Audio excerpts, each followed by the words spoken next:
This is the most heavily guarded prison in Mexico. It has tall mesh fences, massive watchtowers, and the entire area is a no-fly zone. The prison is considered inescapable, yet today someone will escape. That someone happens to be the world's most powerful drug lord, El Chapo. He won't use violence, and he won't climb over any fences. All he will do is walk into his shower and vanish. This is the story of how El Chapo became one of the most successful drug traffickers in history, how he was pursued by law enforcement for decades, and how he repeatedly escaped. It's also the story of how a Hollywood actor and a broken car engine finally brought him down. Chapter 1. The Man from the Mountains. Joaquín Archibaldo Guzmán Loera was born on April 4, 1957, into a poor family in the remote village of La Tuna, located in Mexico's Sierra Madre Mountains. Boys that don't dream of becoming astronauts, firefighters, or doctors. They dream of becoming drug traffickers. It's seen as a way to make money, and money is a way out. People called Guzmán El Chapo because of his height. He stood only about 1.67 meters tall. El Chapo dropped out of school early, not even finishing elementary education. Instead, he spent his time working in marijuana and poppy fields, a family tradition. From a young age, El Chapo was extremely ambitious. He made connections with major figures in the local drug trade and was determined to rise through the ranks of Mexican organized crime. He first gained attention as a problem solver. If a shipment of drugs missed its schedule, El Chapo would eliminate the person responsible. His ruthless efficiency earned him trust. He eventually became close to the head of the Guadalajara cartel. When the boss was arrested, El Chapo kept the operation running and eventually formed his own group with other traffickers, the Sinaloa cartel. He organized transportation by plane, truck, and train to move cocaine and heroin into the United States, and even built tunnels under the border, a skill that would serve him well in the future. In those early years, one incident truly put El Chapo in the national spotlight. This is Juan Jesus Posadas Ocampo, the Archbishop of Guadalajara and a cardinal, one of the highest ranks in the Catholic Church. He was beloved for his support of the poor and his outspoken condemnation of the drug trade. On the day of the incident, Cardinal Posadas was on his way to the airport to meet a Vatican ambassador.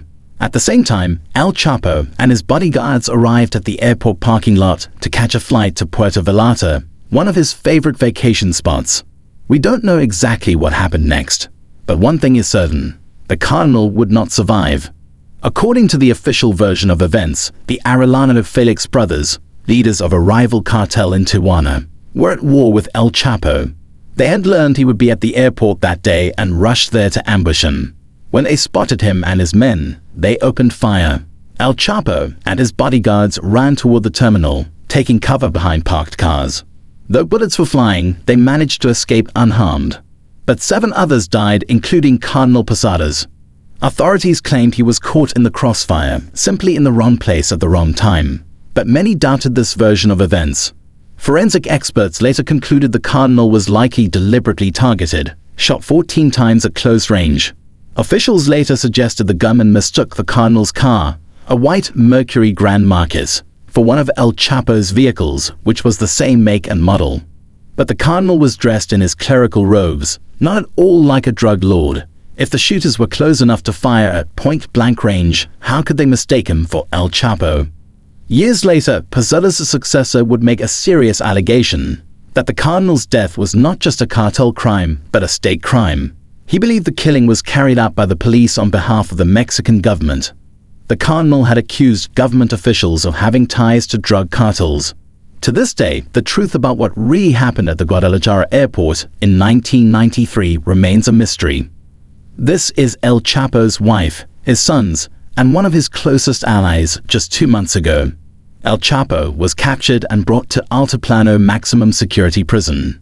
Now, his associates were working on a plan to get him out. They started by acquiring an old property 1 kilometer away from the prison. Then they bought an old warehouse nearby, where they stored weapons and an armored pickup truck. After that, they hired workers for one very specific job, digging a sophisticated tunnel. Back in 1993, after the shootout at Guadalajara airport, the Mexican government placed a bounty on El Chapo. It only took 2 weeks for him to be found and arrested. He denied any responsibility for the death of the Cardinal, claiming he was merely the intended target of the attack. Authorities ultimately believed him and charged him only with drug trafficking, not homicide. He was sentenced to 20 years in a Mexican prison, but continued to run the Sinaloa cartel from behind bars. Through his lawyers, he passed instructions to his top allies. He didn't need to be physically present to control operations. His empire functioned through discreet orders and tightly coordinated movements. In 2001, El Chapo had enough of prison life. At the same time, the Mexican Supreme Court had just approved a law that made it easier to extradite criminals like him to the US. It was time to escape. The official version of his first prison escape is dramatic.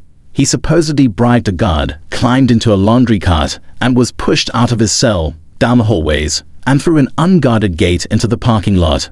He then got into the trunk of a car which the guard drove to the outer gate. After a brief search, the vehicle was allowed to exit. No one checked the trunk. But that's only the official version. Several journalists and authors have expressed doubts.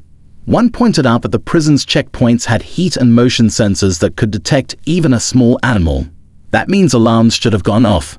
This theory suggests El Chapo may have left dressed in a police uniform, escorted by corrupt officers. Either way, systemic corruption likely played a key role, and El Chapo quickly put his newfound freedom to use. Chapter 2: Public Enemy. In the following years, Mexico's cartel landscape changed significantly. In 2002, the leader of the Tijuana cartel was killed in a shootout with police. One of the same brothers believed to have tried to assassinate El Chapo. A year later, the leader of the Gulf cartel was arrested. Two major cartels were left without leadership. El Chapo saw an opportunity. He moved into Tijuana and Gulf cartel territory, sparking brutal battles. Nuevo Laredo, a city along the US-Mexico border, turned into a war zone. Former members of the Mexican army began working for El Chapo. They clashed with remnants of the Gulf cartel, whose core fighters had been trained by the US military. The early stages of this violence led to over 1,000 deaths, many of them civilians, and this was only the beginning. In 2006, Felipe Calderon became Mexico's new president. Determined to fight organized crime, he declared a war on the cartels and deployed the military. Violence escalated. Between 2007 and 2014, over 160,000 people were killed as a result of the drug war.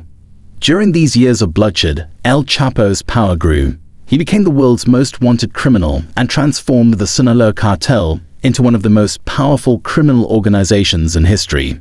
It became the top supplier of drugs to the United States: cocaine, heroin, methamphetamine, and fentanyl. The cartel expanded to operate in over 50 countries and earned billions of dollars in profits each year. As a result, El Chapo grew extremely wealthy, eventually making Forbes' list of the world's billionaires. It's no surprise he was hard to keep locked up.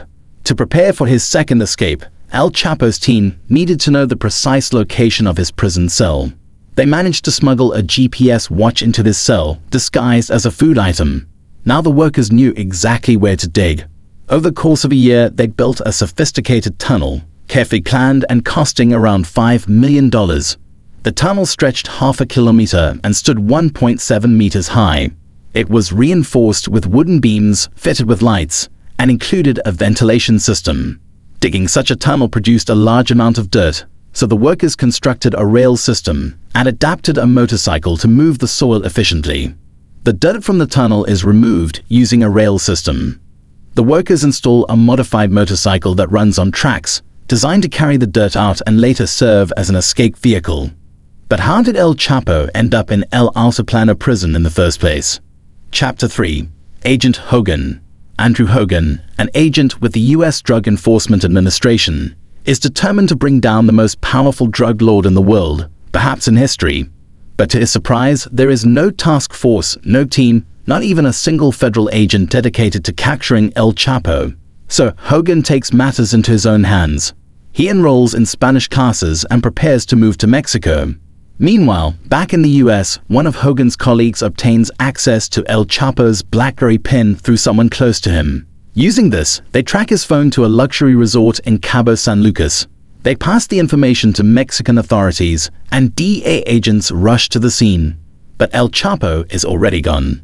Later, they narrow the phone signal to 3 mansions near Cabo. This time, they got the right location. But again, El Chapo manages to escape, slipping out through a back entrance and reaching a small airstrip undetected, where he is flown to safety. El Chapo always seems one step ahead. He frequently changes SIM cards and phones, staying out of reach of authorities. One frustrated DEA agent reportedly said, "The Mexicans couldn't catch El Chapo if he was standing at the Starbucks across from the embassy." But Andrew Hogan is relentless.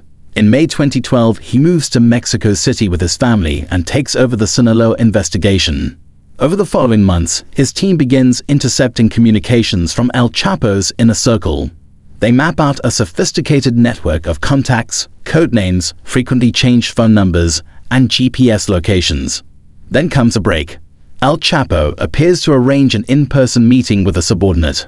Hogan traces the chauffeur sent to pick him up. The signal leads to a group of 5 houses in Culiacan. Hogan organizes a large-scale operation with dozens of Mexican Marines, helicopters, and trucks. He joins the raid himself. They storm the property, but El Chapo is gone once again. Instead, they discover a bathtub that conceals a tunnel entrance leading into the city's sewer system. This time, however, the authorities stay on his trail. 3 days later, they learn that El Chapo was driven to a coastal hotel in Mazatlan. The Marines move in. On the 4th floor, they breach room 401. Inside, El Chapo is with his family. He barricades himself in the bathroom with an assault rifle while his wife begs the Marines not to harm their daughters. Soon after, El Chapo surrenders. He's finally captured. Andrew Hogan's mission is complete. He has taken down the world's most wanted man. Concerned for his family's safety, he boards a plane back to the United States with them. El Chapo, meanwhile, is transferred to the maximum security prison at El Altiplano. The US government pushes for his extradition, a move that could end his criminal empire. Time for another escape. Chapter 4, yet another escape. El Chapo's rescue team manages to pinpoint the exact location of his prison cell shower. They dig a 10-meter vertical shaft connecting the tunnel to the cell. A ladder is installed. All the digging and drilling creates considerable noise, and several inmates complain, but the guards ignore it. In the end, the team completes a 1.5-kilometer, $5 million tunnel that connects directly to El Chapo's cell without interference. Now, all that's left is to break through the floor. The day arrives. El Chapo is seen on camera sitting on his bed. The surveillance system records both video and audio. A television plays in the background at high volume. But amid the noise, you can hear loud banging. Someone is breaking through the cell floor. El Chapo begins to pace. Then he walks to the shower stall, bends down, returns to his bed, takes off his shoes, and sits for a moment. Finally, he walks behind the shower wall and vanishes. He slips through a hole in the floor just 50 by 50 centimeters wide. 1 meter below, he finds a ladder and climbs down 10 meters into the tunnel. Waiting for him is someone, likely his brother-in-law. The man is sitting on the adapted motorcycle on rails. El Chapo climbs on, and the two ride 1.5 kilometers through the tunnel toward freedom. When they arrive, El Chapo and his companion climb a small ladder through the exit shaft. They emerge in an unfinished house filled with construction materials. Outside, an ATV is parked. They drive a short distance to a warehouse, where they switch to an SUV and continue driving for 2 hours until they reach a remote airstrip. A plane is already waiting. They board and fly to Sinaloa. 2 months later, one of El Chapo's sons posts a tweet. "I'm doing fine here, you already know with whom," along with a photo, presumably with his father. The tweet is tagged with the location Costa Rica. Let's rewind for a second. Some things about this dramatic escape don't add up. Surveillance footage shows guards watching the monitors as El Chapo disappears, yet it takes them 20 minutes to check the cell. Even after that, they wait several more minutes before inspecting the escape hole. It's also hard to believe that a tunnel of that magnitude could be built without anyone noticing. After all, inmates have been openly complaining about loud drilling noises. A large number of Mexicans believe the escape was an inside job. Shortly after El Chapo's second escape, the prison warden and 2 other officials were fired. Then, 4 more officials were charged. 2 of them were members of Mexico's Secret Service stationed at the prison. The other 2 were guards in the control room monitoring El Chapo's cell. They were accused of deliberately delaying the alarm, giving El Chapo valuable time to vanish. Once again, El Chapo became one of the world's most wanted criminals. The pressure to catch him was greater than ever. And then El Chapo made a bold move. He wanted even more fame, a movie about his life. Actor Penn was involved in a film project about him, along with Mexican actress Kate del Castillo. Castillo managed to get in contact with El Chapo and his associates. Eventually, he agreed to meet her and see Penn in person to discuss the movie, despite being a fugitive. This is a photo from that meeting. Penn interviewed El Chapo about his life and career in the drug trade. The story was later published in Rolling Stone. In it, Penn revealed that the engineers who built El Chapo's escape tunnel had been flown to Germany for 3 months of specialized training to deal with the low-lying water table beneath the prison. Penn described El Chapo's demeanor. Beneath his smile, there was a strange calmness. He asked himself, what removes all doubt from a man's eyes? Is it power, clarity, or soullessness? But the interview had serious consequences. According to officials, it helped investigators get closer to El Chapo, as they were closely monitoring both Penn and Castillo. On October 9, 2015, Mexican special forces closed in on El Chapo in the mountains of Sinaloa. They eventually spotted him with only one bodyguard. They gave chase through the rugged terrain. At some point, El Chapo fell off a cliff. His bodyguard carried him deeper into the forest, and once again they escaped. It was a major failure. But the authorities didn't give up. In January 2016, they got another lead. A taco order placed from a white van gave him a clue. The driver was believed to be one of El Chapo's men. The Marines began surveillance, which led them to a safe house. A few hours later, the soldiers stormed the building. Castle gunmen opened fire. A shootout followed. The Marines advanced to the second floor, then to the roof. But El Chapo was already gone. As usual, he had escaped through a hidden tunnel. This time, he and one of his men emerged from a drainage tunnel across the street from a Walmart. Needing to get away fast, they hijacked a car at gunpoint. But after only a few blocks, the car broke down. They had to ditch it, losing valuable time. They hijacked another vehicle and got on the highway, but it was too late. Police caught up and finally arrested El Chapo. He reportedly told them, "You are all going to die." Rumor has it 40 of his assassins were on their way to rescue him. But he was handed over to the Marines, and that was it. After more than a decade of escapes, hiding, and likely protection by corruption, El Chapo had finally been caught. Later that day, the Mexican president tweeted, "Mission accomplished, we have him." Soon after, El Chapo was extradited to the United States, the one thing he truly feared. On July 17, 2019, 3 years after his second prison break, he was sentenced to life in Colorado's Supermax prison. To this day, he remains locked up. The Sinaloa Cartel and others remain active, operating as powerful global criminal networks. There's much more to the story than what we could cover here. But apparently, some video journalist obsessed with maps is about to pick it up very soon. Oh, have fun. Love your work. We'll keep you posted.